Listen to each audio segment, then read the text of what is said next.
जय हिंद, स्वागत है आपका लाइव टाइम्स में। मैं हूं आपके साथ संजय यादव। मिडिल ईस्ट में अमेरिका और ईरान के बीच टकराव खत्म होने का नाम नहीं ले रहा है। अमेरिका जहां अपने रुख पर अड़ा है तो ईरान को कोई रियायत देने के मूड में नहीं। वहीं ईरान अपने रुख को लगातार सही बता रहा है। ईरान ने एक बार फिर से कुवैत और बहरीन पर सवाल उठाते हुए कहा कि अमेरिका को सुरक्षा और सुविधा मुहैया करवाने वाले उसके निशाने पर हैं। ईरान ने यह भी कहा कि सीज फायर लागू करवाने के लिए यह जरूरी है कि इजराइल लेबनान से पीछे हटे और हमले तुरंत बंद करे। इसी बीच कुवैत पर ईरानी ड्रोन हमले का वीडियो भी सामने आ गया है। कुवैत की डीजीसीए ने इस वीडियो को जारी किया जिसमें एक ड्रोन एयरपोर्ट की छत से टकराता दिख रहा है। इस हमले में एक भारतीय की मौत हो गई थी और कई लोग घायल हो गए थे। इसी बीच पाकिस्तान ने एक बार फिर कहा कि वो दोनों पक्षों को साथ लाने की कोशिश करेगा। अमेरिका और ईरान के बीच सीज फायर को लेकर सहमति तो हो गई थी, लेकिन न्यूक्लियर वेपन के मुद्दे पर टकराव के बाद गतिरोध पैदा हो गया है।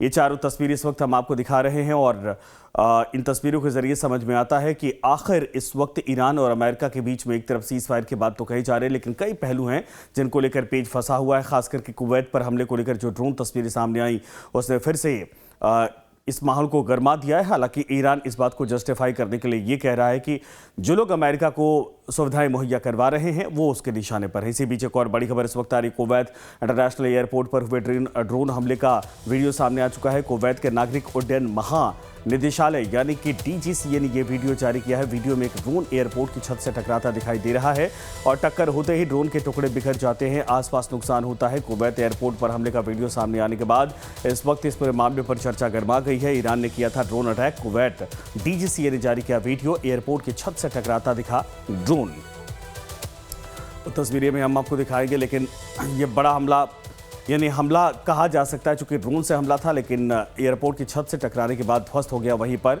और इस ड्रोन हमले में एक भारतीय नागरिक की मौत की खबर है, जबकि 63 लोग घायल हो गए। कुवैत के स्वास्थ्य मंत्रालय के अनुसार कई घायलों के सिर और शरीर के हिस्सों में गंभीर चोटें आई हैं। हमले से एयरपोर्ट के टर्मिनल 1 को काफी नुकसान पहुंचा है। सुरक्षा कारणों से कुछ समय के लिए एयरपोर्ट पर उड़ानों का संचालन भी रोक दिया गया था। ये तस्वीर आप देखिए, डीजीसीए की तरफ से जारी की गई है और ये एयरपोर्ट की छत से आकर सीधे ये ड्रोन टकराता है। उसके बाद धमाका होता है, आग लग जाती है। ये देखिए आप तस्वीर। और बताया जा रहा है कि इसमें एक भारतीय नागरिक की मौत हो गई है, कई लोग और घायल हैं जिनको अब वहां से रेस्क्यू करके अस्पतालों में भर्ती करवाया गया। लेकिन सीधे ऊपर छत पर यह टक्कर होती है। छत पर ही आकर ड्रोन एक तरह से वही टारगेट था, वहीं पर धमाका होता है, फटता है और इसके बाद अफरा तफरी का माहौल मच जाता है। डीजीसीए कुवैत की तरफ से इस बात की पुष्टि की गई है कि एक की मौत इसमें हुई है जो भारतीय नागरिक है। तो ये परसों की तस्वीरें हम आपको दिखा रहे हैं जब यह अटैक हुआ था और डीजीसीए की तरफ से तस्वीरें जारी की गई, जिसमें ये देखा जा सकता है कि ये आपको जो छत दिखाई दे रही है सीधे आकर उसमें ये ड्रोन गिरता है और एक ही झटके में धमाके के साथ उसमें आग लग जाती है। तो एयरपोर्ट के टर्मिनल को भारी नुकसान पहुंचा है और जो बिल्डिंग थी उसमें एक भारतीय की मौत की खबर है।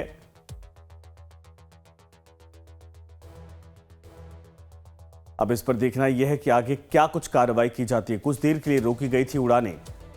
तो परसों यह हमला हुआ था जिसकी तस्वीरें अब जारी की गई हैं और इस हमले के बाद चूंकि यह भी कहा जा रहा है कि ईरान की तरफ से इसको जस्टिफाई किया जा रहा है कि जो देश अमेरिका को मुहैया करवा रहे हैं सुविधाएं, व्यवस्थाएं, उनको हम टारगेट करेंगे और तब तक करेंगे जब तक इजराइल लेबनान के हिस्सों से वापस नहीं आ जाता, हमले नहीं रोक देता हिजबुल्लाह पर और ईरान पर भी हमले नहीं होने चाहिए। तो ये तस्वीर जो इस वक्त हम आपको दिखा रहे हैं,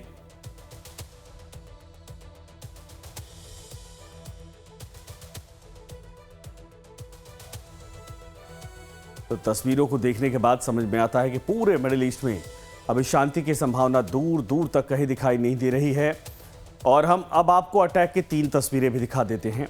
तस्वीरों के जरिए आप समझेंगे कि यह हमला आखिर कैसे हुआ था।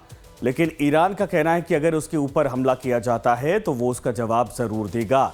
ईरानी अधिकारियों का मानना है कि अपनी सुरक्षा के लिए ऐसा करना जरूरी है और ईरान के विदेश मंत्रालय ने कहा कि कुवैत और बहरीन भी जिम्मेदारी से बच नहीं सकते क्योंकि उन्होंने अमेरिका को अपनी जमीन और अपने सैन्य सुविधाओं का इस्तेमाल करने की अनुमति दी थी। ये ईरानी पक्ष सामने आ चुका है।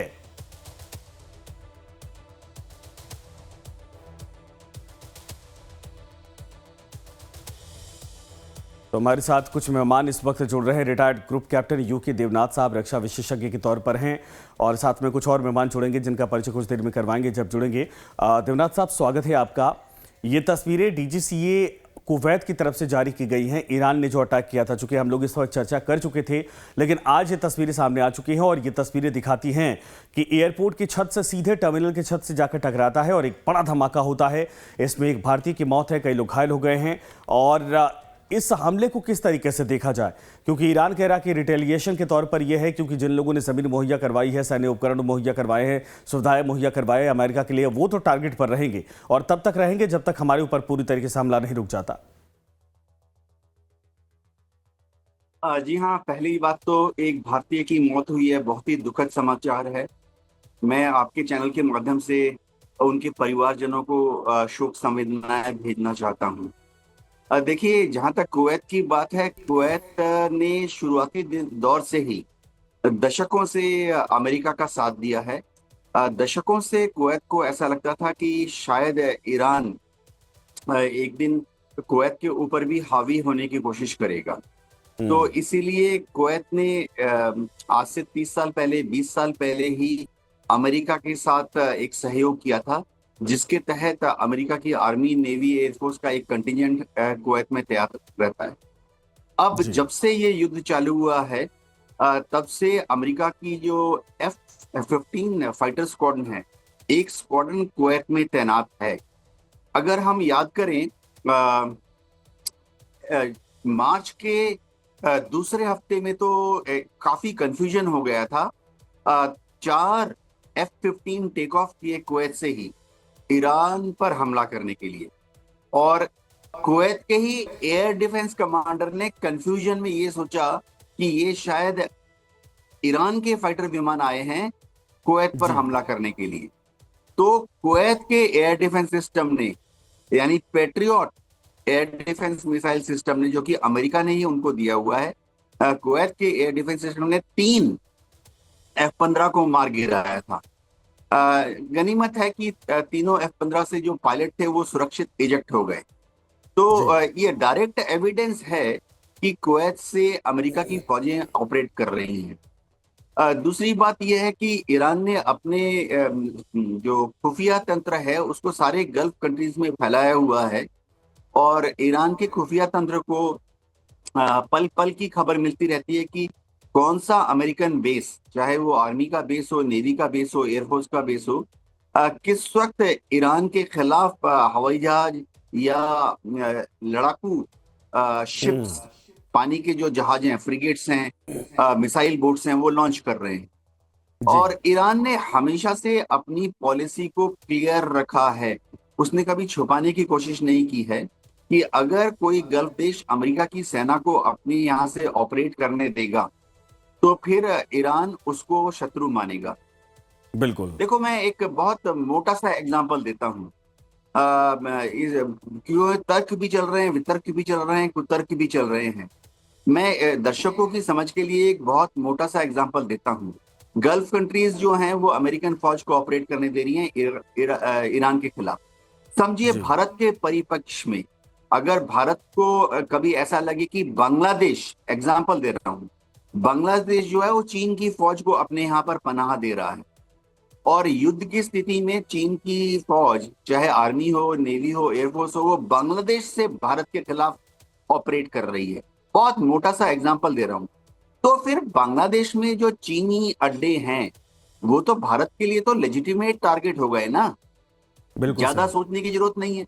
और इसी तरह से बांग्लादेश सरकार को जब हम डिप्लोमेटिक लेवल पर रिक्वेस्ट करेंगे कि ऐसा ना होने दें, और बांग्लादेश सरकार अगर नहीं मानेगी, फिर तो बांग्लादेश के जो मिलिट्री ठिकाने हैं वो भी भारत के लिए लेजिटिमेट टारगेट हो जाएंगे।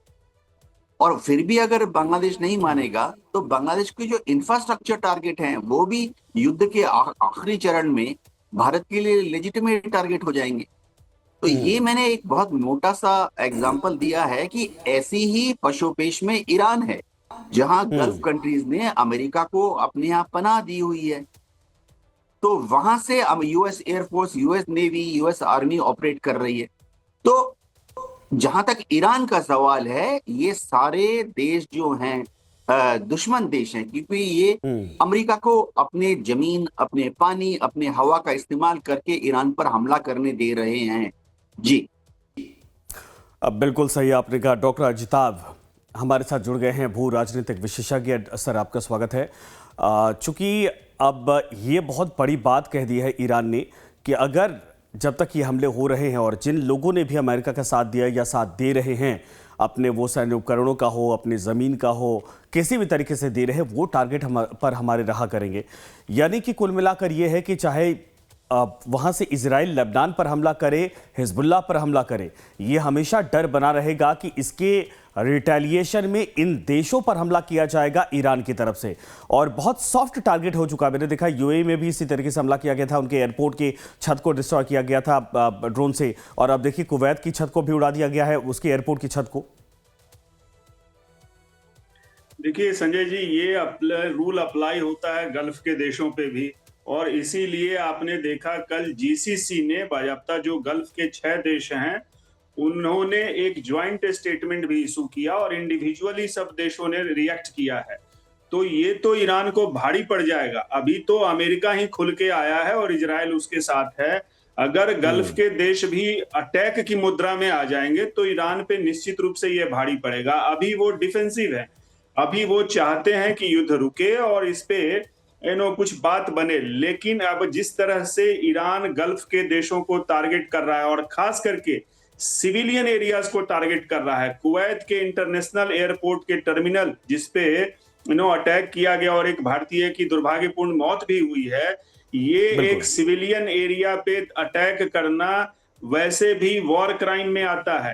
तो ईरान यहाँ पे किसी न किसी रूप में इन्वॉल्व है और रिस्पॉन्सिबल भी है, और उस पे एक्शन अगर लेती है, गल्फ के देश भी खुल के अगर आ जाते हैं तो ये ईरान के लिए एक शुभ संकेत नहीं होगा। और अभी जो स्थिति दिख रही है संजय जी, निश्चित रूप से सिचुएशन अब खाड़ी के देश कह लीजिए या बेसिकली हॉर्मुज में अब थोड़े से फिर से बिगड़ने के आसार शुरू हो गए हैं। अमेरिका ने अपने सिटीजन्स को फिर से एक सिक्योरिटी अलर्ट एडवाइजरी जारी की है कि भाई ये 14 जो देश हैं मिडिल ईस्ट के, जो आसपास के ईरान के टारगेट पे हैं, वहां जाने से आप अवॉइड करें। तो इस तरह की एडवाइजरी जारी करना फिर से ये दिखाता है कि अब थोड़े और टसल जो हैं दोनों के बीच बढ़ रहे हैं। ऐसे में खाड़ी के देश खुद अपने बचाव के तो मुद्रा में है ही, लेकिन अब वो थोड़ा सा और एग्रेसिव पोस्चर भी ले रहे हैं। और कल ईरान को जिस तरह से उसको कंडेम किया गया है उसके इस अटैक को, उसे हिदायत भी दी गई है। और अब तो सुनने में ये भी आ रहा है कि कल कुवैत पे तो अटैक हुआ, बहरीन पे तो हुआ, कल या परसों रात की बात है जो अब सुनने में ये भी आ रहा है कि शायद ओमान के भी एक जो टर्मिनल था उसका ऑयल टर्मिनल, उस पे भी शायद ड्रोन से हमले हुए हैं, कुछ एक्सप्लोजन की खबर आई है। तो ये फिर से बढ़ता दिख रहा है। कोई जो उम्मीद थोड़ी बंधी थी, हालांकि राष्ट्रपति ट्रंप तो बार बार कह रहे हैं कि हम इसको सुलझा लेंगे, बातचीत और जंग दोनों में से कुछ ना कुछ होगा, बातचीत से मामला आ जाएगा। तो अभी उम्मीद की एक छोटी सी किरण दिख रही है संजय जी। नहीं, दोबारा तो अगर अटैक किया तो अमेरिका ने ही शुरुआत की है, और इसके लिए ट्रंप अगर कुछ भी कहते हैं तो भी ईरान के पास ये कहने का मौका भी। देखिए, एक बड़ी भी खबर आ गई इस वक्त है, ईरान का कहना कि अगर उसके ऊपर हमला किया जाता है तो वो उसका जवाब जरूर देगा। ईरानी अधिकारियों का मानना है कि अपनी सुरक्षा के लिए ऐसा करना जरूरी है। ईरान के विदेश मंत्रालय ने कहा कि कुवैत और बहरीन भी जिम्मेदारी से बच नहीं सकते, क्योंकि उन्होंने अमेरिका को अपनी जमीन और सैन्य सुविधाओं का इस्तेमाल करने की अनुमति दी है। ये बड़ी खबर है और साफ तौर पर एक लाइन आप समझिए कि अगर हमारे ऊपर हमला किया जाता तो फिर हम अटैक करेंगे। आप यही समझने की कोशिश करते हैं देवनाथ साहब। ये देखिए, साफ शब्दों में कहा जा रहा है कि जो हुआ सो हुआ, यानी इस हमले के बाद अगर इधर से कोई हमला किया जाता है अमेरिका से या फिर गल्फ कंट्रीज की तरफ से, तो फिर उसका भी जवाब देने को तैयार है ईरान।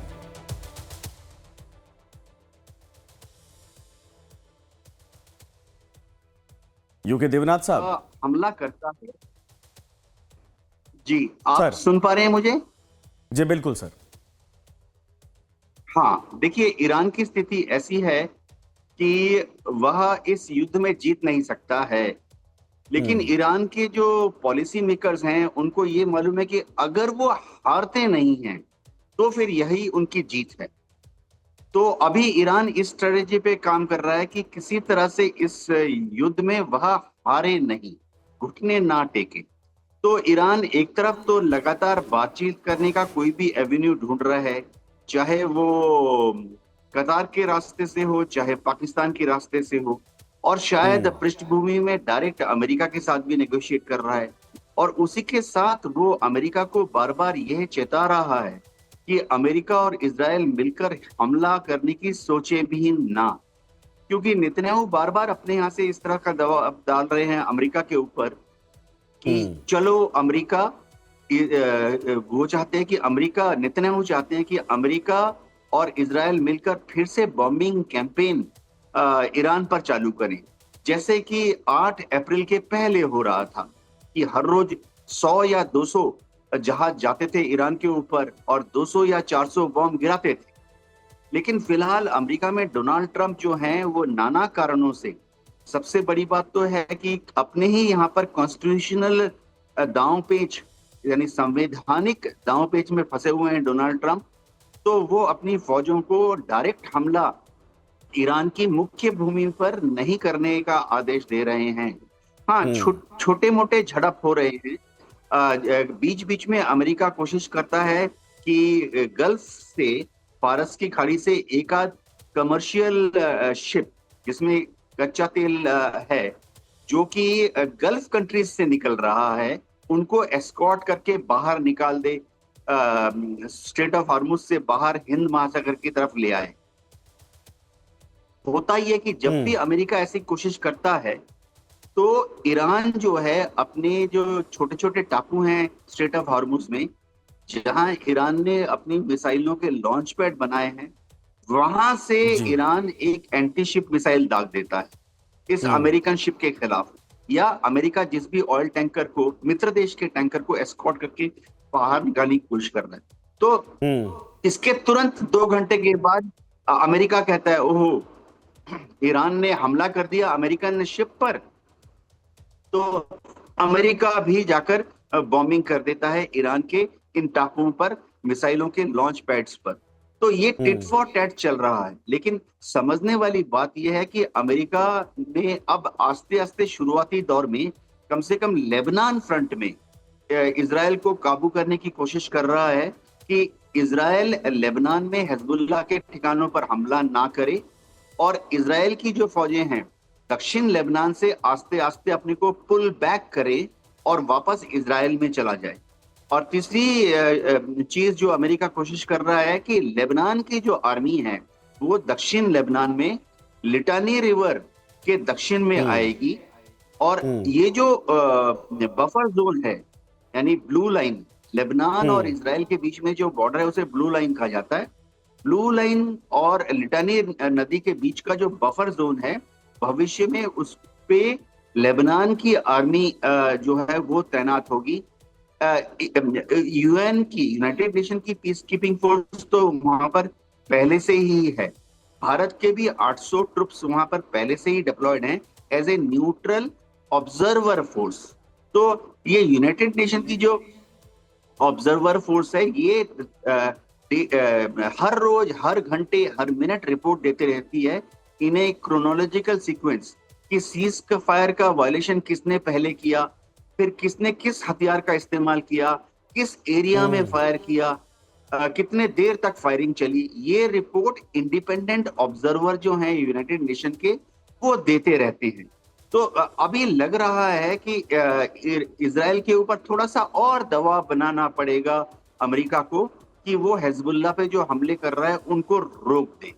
जी देखना ये पड़ेगा कि ये वाकई में हमले रुकते हैं कि नहीं रुकते। डॉक्टर अजताब, एक बहुत महत्वपूर्ण कड़ी अब यही है कि अगर इस हिस्से में क्या आपको लगता है कि अमेरिका दोबारा अटैक करेगा ईरान पर?